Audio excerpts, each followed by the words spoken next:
ఈ యవ్వన కాలం గురించి మనం మాట్లాడుకుంటే, ఈ యవ్వన కాలంలో ఈ జనరేషన్లో ఈ యవ్వనస్తులందరూ ఎలాగున్నారో చెప్పాలి మీరు నాకు.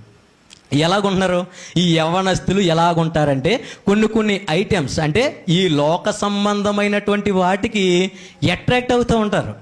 ఒక మొబైల్ కానివ్వండి, ఒక బైకులు కానివ్వండి, తిరుగుళ్ళు కానివ్వండి, ఈ యవ్వనస్తులందరూ కూడా వీటికి అట్రాక్ట్ అవుతారు.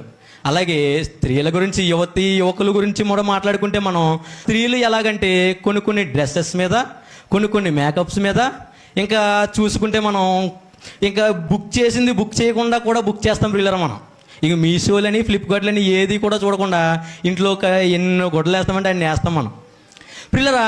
ఈ యవ్వన కాలంలో మనకు తెలిసినవి ఏంటంటే ఇవే ప్రియులరా. ఎలాగంటే ఈ యవ్వన కాలాన్ని ఎలా ఎంజాయ్ చేయాలి, ఎలా తిరగాలి, ఎలాగైతే అనుభవించాలనే అనుకుంటాం ఈ యవ్వన ప్రాయం. కానీ ఈ దానియేలు గారి జీవితం వచ్చేసరికి, ఈ దానియేలు గారి యొక్క చరిత్ర మనకు తెలిస్తే పిల్లరా, ఈ యవ్వన కాలంలో ఉన్నటువంటి మనమందరం కూడా